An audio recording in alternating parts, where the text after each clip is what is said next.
সাধারণ মানুষের জন্য কিচ্ছু করেনি।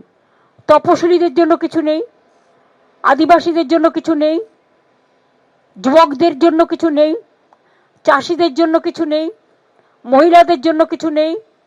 ফার্টিলাইজার সাবসিডি বাড়িয়ে দিয়েছে, সামাজিক সুরক্ষায় কিছু নেই, শিক্ষা দপ্তরে কিছু নেই।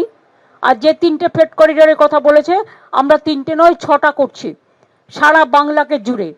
কাজেই টোটালটাই মিথ্যে কথার ফুলঝুরি, হামটি ডামটি বাজেট।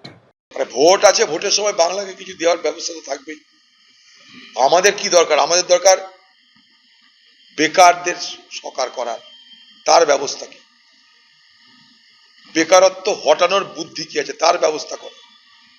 কৃষিকে বাঁচাও। 46% মানুষ কৃষিকাজে যুক্ত, তারা গরিব। মানুষের রোজগার বাড়াও, মানুষের পকেটে খরচ করার মতন পয়সা যোগান দাও। আমাদের টাকার দাম দিনের পর দিন কমছে, সেখান থেকে উদ্ধার করার দীর্ঘস্থায়ী পলিসি কি আছে? একটা ট্রেন দিয়ে দেশের সমস্যার সমাধান তো হবে না। শিক্ষা, স্বাস্থ্য, সেখানে কি করা হচ্ছে? সামাজিক প্রকল্পে কি করা হচ্ছে? 100 দিনের কাজের জন্য কত টাকা বরাদ্দ হচ্ছে? আমরা এগুলো দেখব।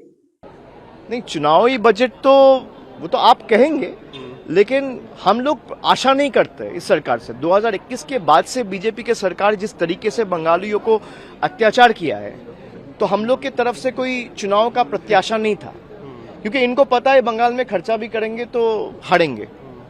तो from their perspective if you see, they have preferred not to spend any money on Bengal because they know they are going to lose the state lock stock and barrel to Trinamool.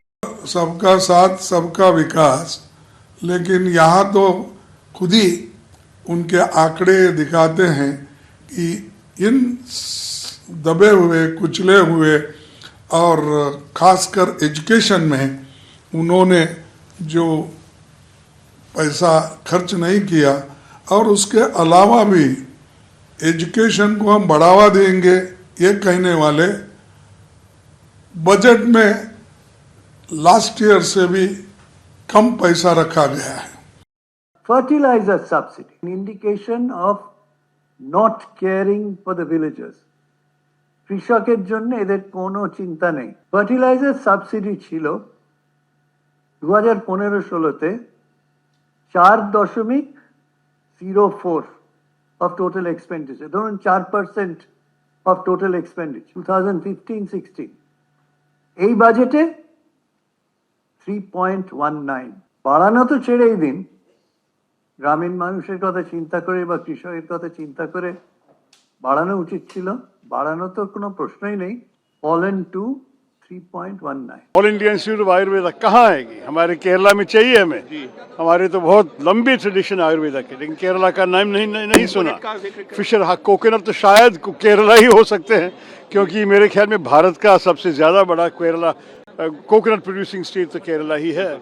तो वो तो होना चाहिए। वैसे भी फिशरीज में हमें कुछ बेनिफिट होना चाहिए, लेकिन जब शिप रिपेयर के बारे में बोला और वाराणसी और पटना के बारे में बोला, केरला के बारे में कुछ नहीं सुन सका, तो ये सब हमें ज़रा सा आश्चर्यजनक है। लेकिन ये भी कहूँ कि शायद डिटेल्स बजट डॉक्यूमेंट होंगे, पढ़ा नहीं, अब तक सिर्फ भाषण सुने हैं। भाषण में तो बहुत कम डिटेल्स है जो हमें ज़रूरी है। एबीपी आनंद एगिए थाके एगिए राखे।